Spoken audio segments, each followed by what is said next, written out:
Welcome back to the show, everyone. Today, we've got pretty massive changes in the industry. Here's the deal. Embracer Group is functionally dead. This is the company that became Embracer Group in 2019, and it grew from acquiring the wreckage of THQ, and then it springboarded into one of the largest gaming companies in Europe by spending the next 4 years acquiring developers and acquiring IP. I mean, hell, for our studio, we even had somebody from Embracer Group in our city of Belfast come to our office and we all had a chat, including stuff like how money is just everywhere and they're gobbling everything up, of course, for long-term security. Only a few months after that, it all started to go to shit. Management frame what is happening today as a glorious next step towards an ideological goal. But, of course, the fall of the Embracer Group is the result of its own hubris basically screwing it over, and it is a lesson in how consolidation can in fact be pretty bad, and how a lot of this stuff, a lot of what they were pursuing,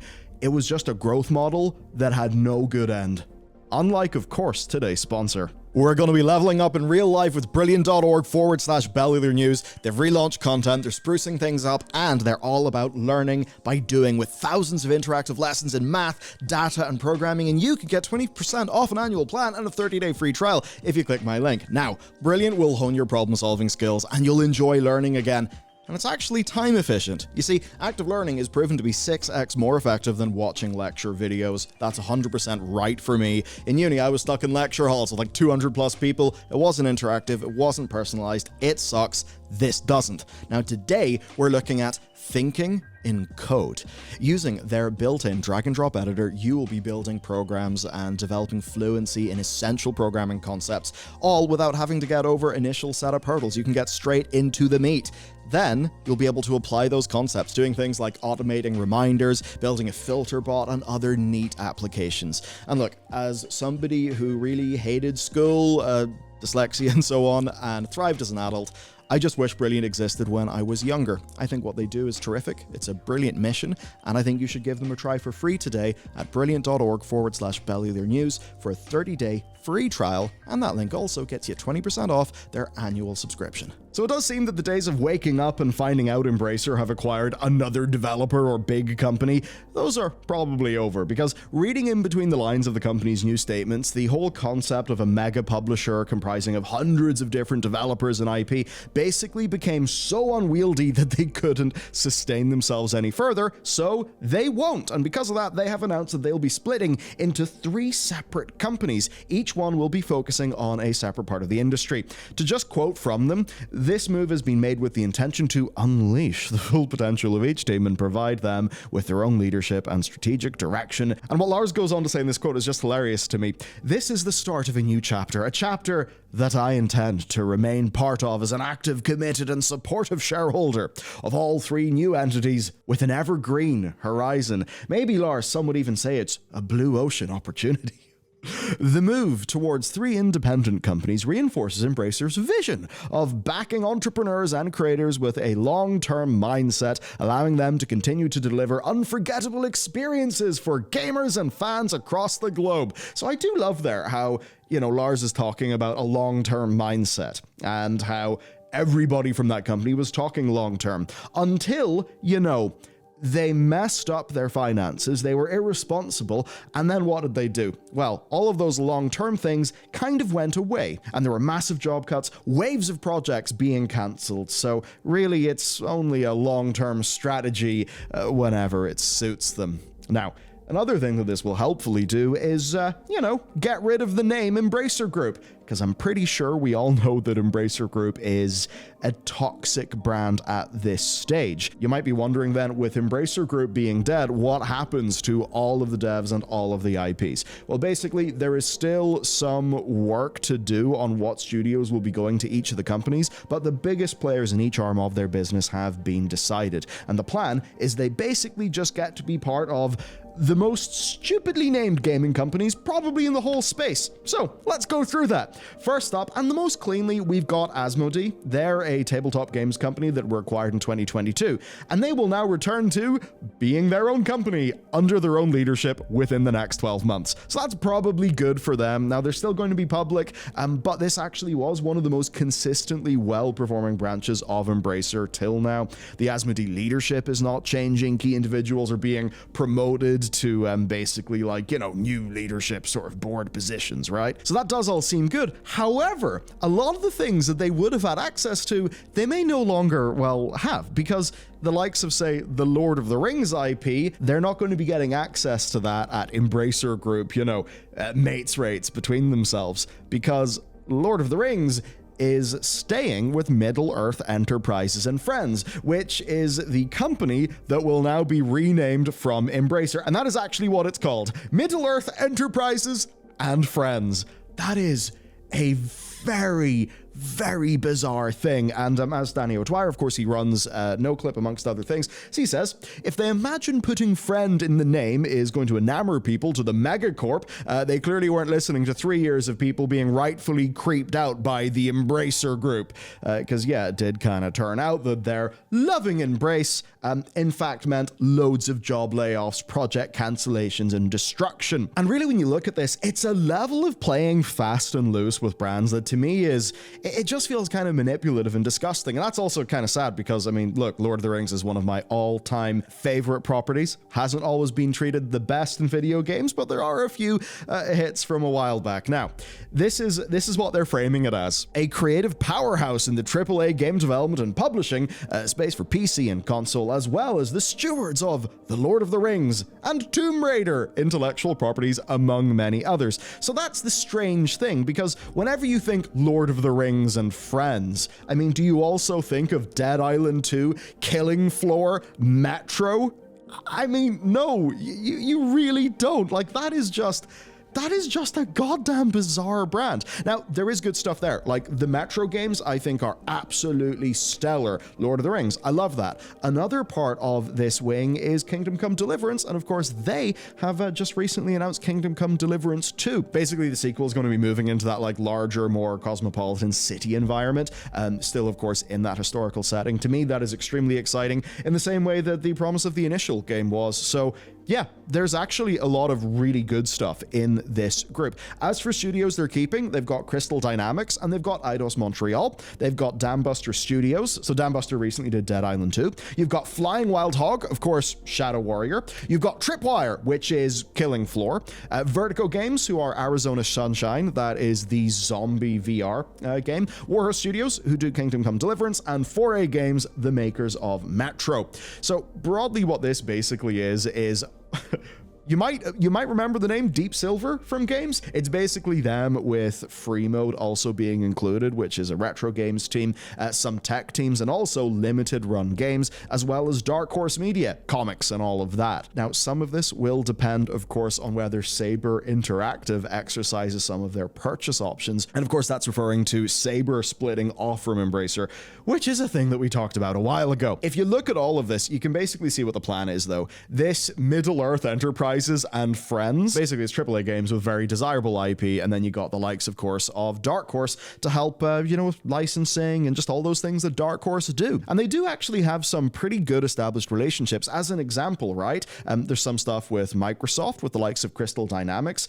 Do you remember the Microsoft quadruple A studio? I think it was called The Initiative, which also sounds really sus. But The Initiative was basically a total shit show, and they kind of threw in the towel and basically said, we can't do this ourselves. Hey, Crystal Dynamics, could you come in and basically do the bulk of the development? There's also the Amazon deal that exists, which is for, Lord of the Rings, funnily enough, and also Tomb Raider. That being said, after watching The Rings of Power, I think there's a lot of really good production designers. I think some people love cinematography, and there's some pretty good special effects. Writing and creative vision? Nah. Nah, I don't think they've got that for the Lord of the Rings over at Amazon, and that, in fact, may be the most important part. In theory, this is just stuff being lopped off into its own new group, and really a lot of businessy things shouldn't change that much. They basically just won't have profits from their really big releases going into like maybe AA's, indie teams, and investments. What about the rest then? Well, there's a home for them as well, and that is Coffee Stain and Friends, who are being spun off in 2025. Now, Coffee Stain, let's be real, they're a pretty damn legit bunch. Here's the description. A diverse gaming entity with a dual focus on indie and A/AA premium and free-to-play games for PC, console, and mobile with a high degree of recurring revenues. That all sounds disgusting. When you look at Coffee Stain, though, you've got Teardown, you've got Satisfactory, Valheim, Deep Rock, Wreckfest. They do actually have quite a lot of, again, pretty legit things. So essentially what this is the kind of everything else that is staying, right? So on the premium side, you got Coffee Stain, that's, Goat Sim, Satisfactory, Ghost Ship Games, who do Deep Rock Galactic. There's also Deep Rock Survivors, which has done extremely well. Tarsier, who did Little Nightmares, Tuxedo Labs, who do Teardown, Iron Gate, who are the devs of Valheim. Valheim, by the way, has a pretty exciting update on its PTR. Basically, they're testing the most dangerous biome they've made yet, so that seems pretty cool. And they've got, of course, a bunch of licensed properties and the THQ library that is staying under THQ Nordic, and then Amplifier Game Invest is covering the smaller indie side of things. You then have also got the likes of, say, your Star Trek, you've got Neverwinter Nights, the MMO, under Deca and Cryptic. So basically a lot of successful things, very much including the likes of Deep Rock Galactic, which is doing pretty damn well in terms of live ops. Ostensibly, this, you could say this is the platonic ideal of what the Embracer Group was supposed to be. Lots of developers putting their talents and resources together to punch above their weight, while, we basically get to go look at the three groups and see who has the highest earnings, which we can do, and it's kind of fun. If you look at the group financials here along these splits, you can basically see the plan is to keep the companies even. I mean, when you look at the net sales, you can see they're all between like 10 and 13 billion Swedish krona. So, they've kind of divided this stuff up surprisingly well. So you can basically see how it's a divvying up of things that I think as an audience member does make sense. And if you were thinking in an investment way, that also I think broadly does make sense, right? That could make each one of these fairly investable, maybe more investable than Embracer Group as a whole. If you're maybe thinking that this will then lead to a better management structure and companies that are more focused along their core competencies. Now, something they're doing to likely, again, bolster that investor sentiment is Lars. He's basically remaining a 20% capital owner, 40% vote owner for Embracer, and that seemingly just gives him a very significant interest in all three of these companies. Obviously, if Lars just yote himself away with a lot of money, that would be pretty worrying to people. This is all abstract stuff, right? This is all, legal entities. At the end of the day, what are these? I mean, these are developers with, computers and IP and servers and offices and stuff like that. How this actually shakes out obviously completely depends on regular people actually just going and doing their job. You could say in an ideal world that there's not going to be much change for these companies going forward because they've essentially already incurred the wrath of the Savvy Games Group deal falling apart. That led to Saber going, it led to Gearbox going, and of course now it has led to this. So I suppose the massacre's already happened. You would then hope that this restructuring is a bit more stable. They'll just have to do obviously non-stupid things like, say, Asmodee. They are going to be their own thing, but they also do heavily rely on Lord of the Rings licensing. That should probably not be interrupted. But there is another option that we do have to consider here. Do you remember what happened to Relic Entertainment when they split from Sega? Again, if you're not up to speed with that, basically Sega was really trying to cut down on their Europe costs. That led to Creative Assembly having a bunch of job cuts. As for Relic, though, who developed things like Company of Heroes, Dawn of War, they're a legendary developer. What happened there is Relic was actually profitable. but it was becoming less profitable over time, and they basically decided that rather than shut Relic down, they'll just let them go independent and I suppose structure some sort of deal to allow that to be a thing. So in that case, the company became independent, and that did mean that it could no longer rely on its funding relationship, which is one of the main benefits of being part of a big group, be that being owned by a publisher, be that this kind of like mega conglomerate situation. And unfortunately, what that meant for Relic was they had more layoffs post going independent. Now, Embracer was already cutting studios and teams to the bone in order to be efficient and cost effective, but now that we've got 3 companies that have got to survive without, say, Asmodee having regular good performance, or the Lord of the Rings license sort of helping, could actually some things go worse. Because these are not going to be privately held companies that can just say, listen, we have the cash, or we can maybe, raise the debt to weather the storm. We will be fine. We have a good long-term vision. These are still going to be publicly listed companies with many of the very same shareholders. And that does mean that this is not the same as Saber Interactive going private. It is, in fact, worse than that. These will all still have to be profitable to, demonstrate their profitability, but also to do that on a quarterly cycle, as opposed to if they're just a completely privately owned thing, in which case it's just purely up to the management and they don't really have, you could say, as many kind of like corrupting or polluting incentives. Ultimately, though, that's the core story for today. The Embracer Group was crumbling, and now they have decided to split themselves up into 3 different units. What will this actually mean for like access to capital for all of these, all of these studios who will now exist under these bizarrely named brand that has good vibes and Friends? Because that's what 2 of the companies are, Coffee Stain and Friends, Lord of the Rings and Friends, even though those companies are a hell of a lot more than Coffee Stain and Lord of the Rings. The and Friends is really doing a lot of the lifting there. So it is truly bizarre. The branding is truly bizarre, and I don't have a massive amount of trust here. That being said, we are talking in and around a whole bunch of development teams that have done really damn good work in the past, and obviously I hope that they continue to do good work in the future. Even just the Metro games, I did not get around to Exodus.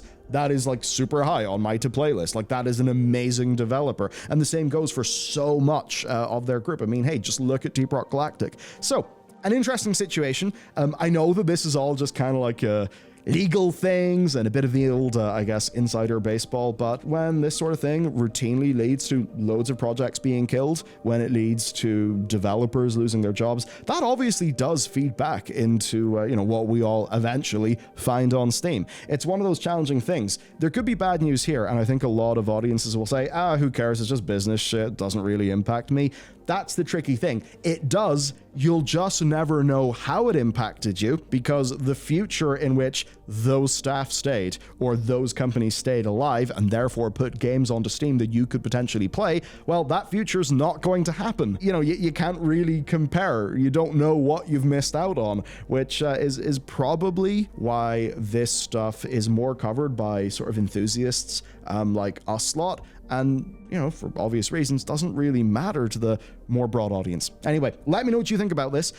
If you're in and around the Embracer Group, man, drop a comment, hit us up. I'd be interested to see what the internal chatter is on this. Anyway, that's it for today's video. There will be one tomorrow, so stay tuned for that, and I'll see you then.